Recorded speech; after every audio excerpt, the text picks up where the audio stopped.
ময়মনসিংহে ব্রহ্মপুত্র নদের উপর নির্মিত চীন মৈত্রী সেতুর টোল ইজারার দরপত্রে অনিয়মের অভিযোগ উঠেছে। প্রভাবশালী মহলের বাধায় শিডিউল জমা দিতে পারেনি বেশিরভাগ ঠিকাদার। এদিকে অভিযোগের তোয়াক্কা না করে ইজারা চূড়ান্ত করার প্রক্রিয়া চলায় কয়েক কোটি টাকার সরকারি রাজস্ব হারানোর শঙ্কা দেখা দিয়েছে। ময়মনসিংহ থেকে মোজাম্মেল খোকনের প্রতিবেদন, জানাচ্ছেন সৈয়দ মাহমুদ। গত বছরের ২১ নভেম্বর প্রথমবার চীন মৈত্রী সেতু ইজারার দরপত্র আহ্বান করা হয়। এরপর চলতি বছরের ৯ মে সর্বশেষ সপ্তমবারের মতো আহ্বান করা হয় দরপত্র। তবে শিডিউল সংগ্রহকারী ১৫ ঠিকাদারের ১৩ জনই দরপত্র জমা দিতে পারেননি। মেসার্স সৌরভ ব্রিক্সের স্বত্বাধিকারী মাহবুবুল হক অভিযোগ করেন, দরপত্র জমা দিতে গেলে প্রভাবশালীরা তাকে বাধা দিয়েছে। নগদের কাছে সব গ্রাহকই প্রিয়, তাই তো সারা দেশে ক্যাশ আউট চার্জ সবচেয়ে কম।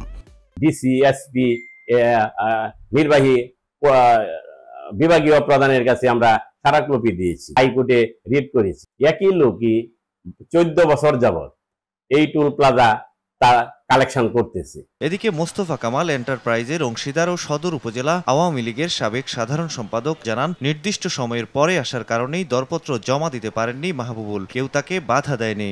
12:30 পর্যন্ত শিডিউল ড্রপিং এর সময়সীমা। উনি একটা সম্ভবত 12:30 পরে সে ড্রপিং দিতে গেছে, বাক্স ক্লোজ। দরপত্র জমায় বাধা দেওয়ার অভিযোগ অস্বীকার করে ময়মনসিংহ সওজের এই কর্মকর্তা জানান, মন্ত্রণালয় যে সিদ্ধান্ত দেবে সেটাই চূড়ান্ত হবে। আসলে এটা যে সর্বোচ্চ দরদাতা হয় নিয়ম মাফিক ওনাকেই দেওয়া হয়। তো এখন সে যেই হোক, সেক্ষেত্রে আমাদের আমরা দেখি যে আমাদের নীতিমালা অনুযায়ী সবকিছু ঠিক আছে কিনা। টোল আদায়ের দুর্নীতি বন্ধের দাবি জানিয়েছে সচেতন নাগরিক সমাজ সহ অনেকেই। নগদের কাছে সব গ্রাহকই প্রিয়, তাই তো সারা দেশে ক্যাশ আউট চার্জ সবচেয়ে কম।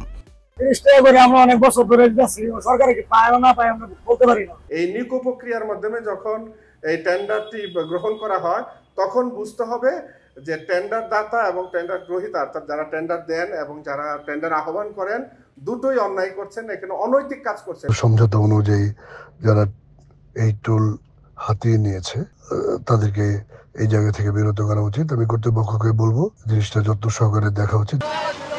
সৈয়দ মাহমুদ, RTV।